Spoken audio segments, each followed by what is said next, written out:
राधे राधे महाराज जी।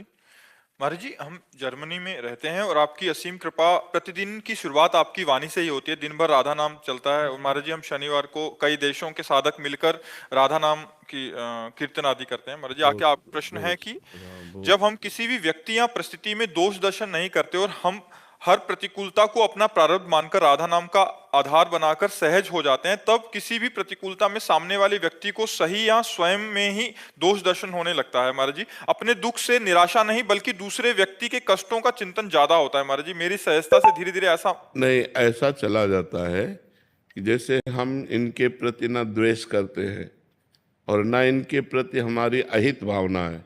अब ये हमसे द्वेष करके जल रहे हैं, तो ये इनका स्वभाव है और इनको जलना चाहिए, क्योंकि जब जलेंगे तभी इनको महसूस होगा कि मैं गलत हूँ, मेरा हृदय जल रहा है। हमको उससे दुखी नहीं होना चाहिए। हमको दुख तब होना चाहिए जब हमारी किसी क्रिया से, हमारी वाणी से इनको दुख पहुंचा, तो हमें पश्चाताप होना चाहिए कि हमने गलत किया, आगे से नहीं करेंगे।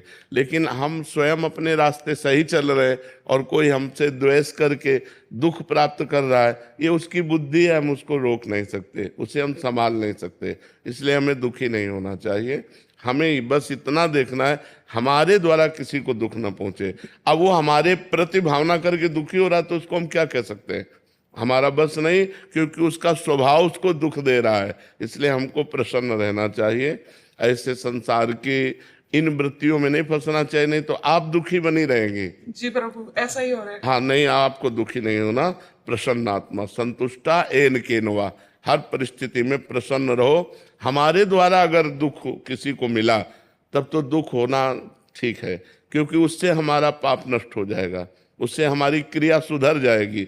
लेकिन कोई अपने आप हमारे प्रति भाव करके दुखी हो रहा है, उसमें हमारा कोई दोष नहीं हो। हमें प्रसन्न रहना चाहिए, बहुत से बहुत भगवान से प्रार्थना करनी चाहिए कि उसकी बुद्धि शुद्ध हो जाए।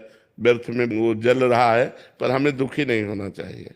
प्रभु, अगर हमें पता ही नहीं है कि हमारा कोई दोष है या नहीं है, हम सब कुछ ठीक कर रहे हैं और हम कोशिश कर रहे हैं कि हमसे कोई दोष ना बने, फिर भी कोई हमें बार बार प्रतिकूलता दे रहा है, हमको नहीं। तो सहना चाहिए, हमें सहना चाहिए। हाँ, उमा क्षमा सापो ते भारी, अपने कर्म जाय अपकारी। जब आप सहोगी तो आपकी सहनशीलता उसके स्वभाव को नष्ट कर देगी, उसको ठीक कर देगी, उसका दंड उसको मिलेगा। उमा क्षमा श्राप होते भारी, जो शाप होता है उससे भी अधिक बलवान क्षमा होती। आपने क्षमा कर दिया, प्रतिकूलता वो ज्यादा नहीं बढ़ पाएगा, वो नष्ट हो जाएगा, क्योंकि वो प्रतिकूलता जो दे रहा है और हम क्षमा के द्वारा सह रहे हैं, तो ये हमारी सहनशीलता हमको बचा लेगी और उसको नष्ट कर देगी। ऐसा नहीं कि हम 4 गाली रोज कोई देता, हम चुपचाप सह रहे हैं तो 8 देने लगेगा, नहीं, वो देने लायक नहीं रहेगा। जब हम चुप रहते हैं तो उसको बहुत बड़ा दंड मिलता है। एक नाव में 50 लोग बैठे थे, उसमें एक संत अपने शिष्य के साथ बैठे थे, तो 2 पुलिस कर्मचारी चढ़े। उस समय, पुराने समय में संगीन लेके चलते थे, जिनमें चाकू पर लगी हो, ऐसी राइफल लेके चलते थे। तो नजदीक गए और संत के शिष्य से कहा, और शकील तो वहां जगह नहीं थी, तो एक बूट मारा। वो नंगे पैर बैठे थे, तो बूट से उनके पैर में मारा और कहा साइड हो। वो कोशिश की लेकिन जगह नहीं थी, फिर एक थप्पड़ मारा। वो कुछ नहीं बोले, क्योंकि साधु थे, शांत चुपचाप सह गए। अब नाव किनारे पहुंची तो पानी हाथ 2 हाथ जहां नाव नहीं जा सकती, तो उन्होंने राइफल को ऐसे किया और ऐसे करके छलांग मारना चाहा। ऐसा बूट फिसला कि वो जो चाकू थी उन्हीं के गले में घुस गई और वहीं मर गए। तो उनके गुरुजी ने शिष्य को डांटा, कहा अगर 2-4 शब्द बोल देते तो बच जाता, तुमने एक भी शब्द उत्तर नहीं दिया। उसका साधु अवज्ञा तुरंत भवानी, कर कल्याण अखिल के हानि। सारे पुण्य नष्ट हो गए, देखो मृत्यु को प्राप्त हो गया।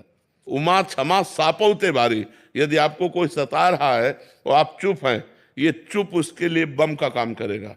अगर हमने कुछ बोल दिया तो बचत हो जाएगी, अगर हमने बोला नहीं तो उसको भोगना पड़ेगा और तत्काल कोई न कोई उसके ऊपर अटैक होगा, काल का, माया का, कि वो झेल नहीं पाएगा। ये सिद्धांत है। अगर हम चुप हैं तो चुप रूपी ये बम उसको नष्ट कर देगा, और अगर हम बोल दिया तो उसके पाप नष्ट हो जाएंगे। वो बच सकता है। अगर हम बोले ना तो फिर बहुत बड़ा अहित हो सकता है उसका। तो हम ये न सोचे कि जो हमारे साथ प्रतिकूलता, गाली दे रहा है या हमें परेशानी कर रहा है, यदि मैं इसका उत्तर नहीं दिया तो कल ये बढ़ करके करेगा, नहीं, कल करने लायक नहीं रहेगा, क्योंकि परमात्मा है ना, वो देख रहा है। अब हमारा कर्म हमको भोगना है तो बात अलग है, अगर कर्म नहीं भोगना है तो उसको दंड निश्चित मिल जाएगा, पक्का मिल जाएगा।